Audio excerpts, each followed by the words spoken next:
लेकिन राणा साहब आपको इस चीज़ का एहसास है कि सुप्रीम कोर्ट जो है वो प्राइम मिनिस्टर के ऊपर तौहीन अदालत भी लगा सकती है? अभी उन्होंने फैसला तो नहीं दिया, वो फैसला देंगे और उसके लिए आप तैयार हैं?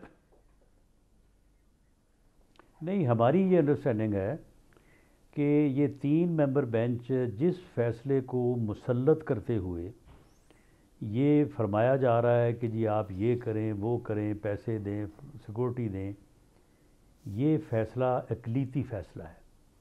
इसी बेंच के 4 मेंबर्स ने, जो कि 7 मेंबर का बेंच था, उन्होंने जो फ़ैसला दिया, उन्होंने ये सो मोटो जो है वो ख़ारिज किया। इसके अलावा एक और सुप्रीम कोर्ट के बेंच ने सो मोटो नोटिस के मतलब ये फ़ैसला किया कि जब तक इसके रूल्स नहीं बन जाते उस वक्त तक सो मोटो नोटिस जो है वो किसी पे भी कोई जो है वो समाअत या पेशरफ्त ना की जाए। इसी तरह से पार्लियामेंट ने एक कानून जो है वो पास किया है, supreme court practice and procedures act, उसमें स्टे दिया हुआ है कोर्ट के मतलब जो। अच्छा राणा साहब मुझे एक बात बताएं सर, एक बात बताएं, आप पार्लियामेंट कानून अभी आया नहीं, ठीक है, स्टे पहले ही दे दिया, वो आपका पॉइंट सही है, वो भी हम समझते हैं, वो आपका पॉइंट बिल्कुल सही है और बिला इख्तियार फैसला। बिल्कुल आप सही कह रहे हैं कि वो ये ऐसा नहीं होना चाहिए था। लेकिन राणा साहब मुझे एक बात बताएं, आप इतने सीनियर पार्लियामेंटेरियन हैं, ऑब्वियसली आप लोग दस्तूर बनाते हैं, आप ही ने दस्तूर को सेफगार्ड करना है। अब आप ही के बनाए हुए दस्तूर जिसके तहत आप लोग पार्लियामेंट में है, इलेक्शन होता है, आर्टिकल 68 कॉन्स्टिट्यूशन कहता है no discussion shall take place in Majlis Shura parliament with respect to the conduct of any जज ऑफ द सुप्रीम कोर्ट और of a high court in the discharge of his duties. यहाँ तो prime minister साहब से लेके बिलावल भुट्टो साहब से लेके आज तो मौलाना फजल रहमान साहब के जो बेटे थे, उन्होंने यहाँ तक कह दिया कि कमेटी के सामने 3 मौजूद जजेस को बुलाना चाहिए। सरीहन पाकिस्तान के कॉन्स्टिट्यूशन की खिलाफ वर्जी है और इस तरह का प्रेसिडेंट राणा साहब सेट करके, तो आप जब आप इक़्तिदार में नहीं होंगे, दूसरी पार्टी इक़्तिदार में होगी, वो भी यही कर रही होगी। अगर आपके हक में कोई फैसला आ जाएगा कोर्ट को, इस तरह वो उसकी तहकीक कर रही होगी। जी सर।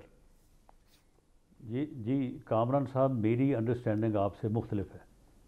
आपने ये जो आर्टिकल पढ़ा है जी, मेरा ख्याल ये है या मेरी ये राय है कि कंडक्ट को जो है वो कंडक्ट मीन्स के मिसाल के तौर पे वो एक फ़ैसला करते हैं, वो अपने आप को एक जज के तौर पे कंडक्ट करते हैं, तो उनकी ज़ात जो है उसके ऊपर आप कोई कीचड़ उछालें या उसको आप डिस्कस करें या उनकी ज़ातियात में जाएं, ये गलत है, नहीं जाना चाहिए।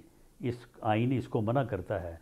लेकिन उनके फ़ैसलों के ऊपर आप बात कर सकते हैं, उनके फ़ैसलों के ऊपर विद इन यानी रिस्पेक्टेबल लिमिट्स, गालियाँ देना तो जो है वो बात करना नहीं होता, रिस्पेक्टेड लिमिट्स में आप उनके राणा साहब आप उनके फैसलों से आगे बढ़ के पार्लियामेंट कर सकते हैं, उनको क्रेज सकते हैं। राणा साहब आप सही कह रहे हैं, फेयर कमेंट हो सकता है, आप बिल्कुल बजा फरमा रहे हैं, फेयर कमेंट मैं भी कर सकता हूँ, आप भी कर सकते हैं फैसलों के ऊपर। लेकिन आप अगर पार्लियामेंट की प्रोसीडिंग्स देख लें पिछले 2-3 दिनों की खास तौर पे, उसमें तो पूरा जोर ये लगाया जा रहा है कि 3 रुकनी जज बशमूल chief justice of Pakistan Imran Khan साहब के साथ मिले हुए हैं और मिल के पार्लियामेंट की भी तौहीन कर रहे हैं, तौहीन पार्लियामेंट भी कर रहे हैं और वो इस हुकूमत को भी टफ टाइम दे रहे हैं। ये तो पूरा अगर स्पीचेस आपकी निकाली जाए, ये कंडक्ट से बढ़ के मामला है, ये फेयर कमेंट से बढ़ के मामला है ये राणा साहब।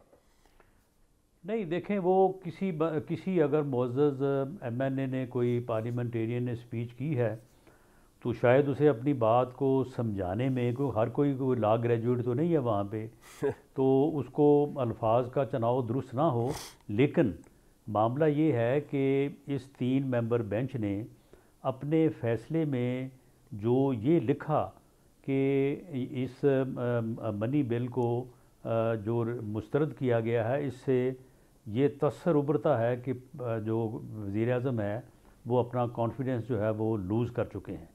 तो हम तो उनकी बात को इतनी अहमियत देते हैं कि हमने जो है वो उस कॉन्फिडेंस को हासिल करके उसे जो है वो साबित किया कि हम कॉन्फिडेंस जो है वो रखते हैं। दूसरी बात ये है कि उन्होंने उन्होंने नहीं सुन लें उन्होंने ये कहा कि भले पार्लियामेंट ने जो मर्जी फैसला कर दिया है, हुकूमत पैसे दे, यानी पार्लियामेंट के फैसले को वायलेट करते हुए हुकूमत पैसे दे, वरना संगीन नताइज होंगे।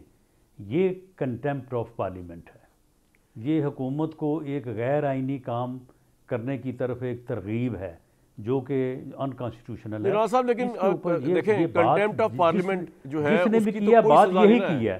अब अल्फाज किसी के को जो है वो इधर उधर हो गया राणा तो साहब, ज़्यादा बात। कंटेम्प्ट ऑफ पार्लियामेंट तो एक सियासी नारा हो गया ना, उसकी कोई इंप्लीकेशन तो नहीं है कि कंटेम्प्ट ऑफ पार्लियामेंट करता तो आप क्या कर लेंगे, लेकिन आप कंटेम्प्ट ऑफ कोर्ट अगर करते हैं, आप फैसलों पे इंप्लीमेंट नहीं करते, तो नहीं, कोर्ट तो कल भी उसमें डिसीजन दे के कंटेम्प्ट ऑफ तौहीन अदालत लगा भाई सकता है प्राइम मिनिस्टर पे। वो नहीं कामरान साहब, देयर इज प्रिविलेज एक्ट है, अच्छा, प्रिविलेज एक्ट है। कंटेम्प्ट ऑफ पार्लियामेंट जो है उसमें जनाब किसी भी जो कंटेमनर हो उसे बुलाया जा सकता है, उसे सज़ा दी जा सकती है। और इसी तरह से अगर किसी ने आइन को वायलेट करने की कोशिश की है या वायलेट करने की तरगीब दी है तो उसे आर्टिकल 6 में जो है वो बुलाया जा सकता है।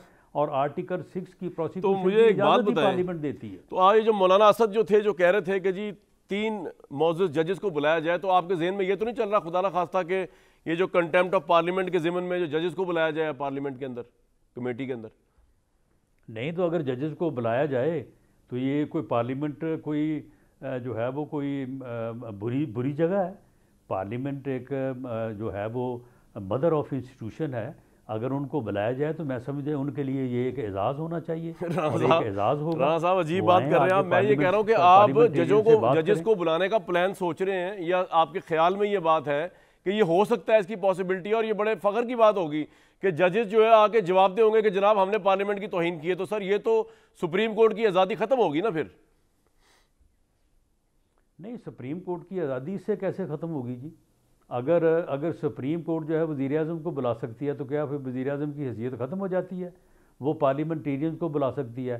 अब ये पिछले हफ्ते हमने फ़ौज के सरबराह को वहाँ पे बुलाया, वो तो क्या उनकी बेइज्जती होगी वहाँ पे आके?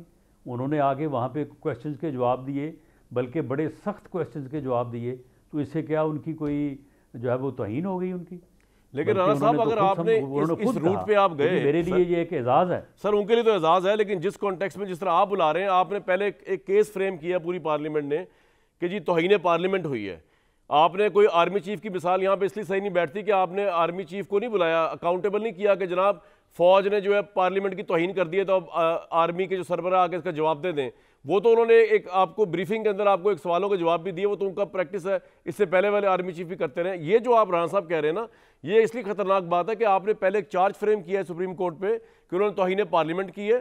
फिर मैंने आपसे पूछा कि तौहीन पार्लियामेंट की कोई सजा या इंप्लीकेशन होती है, आपने कहा जी बिल्कुल मौजूद है और उसके ऊपर आर्टिकल 6 भी लग सकता है, आपने फरमाया। उस कॉन्टेक्स्ट में जब आप 3 मौजूद जजेस को अगर बुलाते हैं, खुदा ना खास्ता मेरे मुंह में खाक, तो ये तो बड़ी खतरनाक बात है सर। ये तो आप एक तरह से उनको समन कर रहे हैं कि आप आके जवाब दें कि आपने पार्लियामेंट की तौहीन की है। ऐसे ही है ना?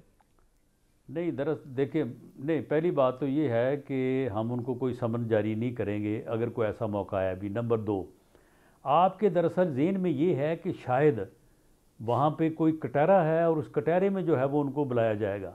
देखें, उनके लिए वहाँ पे बहुत बाइज़्ज़त जगह जो है वो सीटिंग होगी, और मोस्ट प्रोबेबली जो है, ये अभी मैं कह नहीं सकता कि ऐसा वक्त आएगा या नहीं आएगा, लेकिन अगर आया तो वो स्पीकर के साथ जो है वो उनकी चेयर्स होंगी। और वहाँ पे जो गलतफहमी राइज़ हुई है कि उनके इन अल्फाज से और इस फैसले से और इस कंडक्ट से कंटेम्प्ट ऑफ पार्लियामेंट हुई है, तो उनको वहाँ पे पूरी वजाहत का मौका मिलेगा।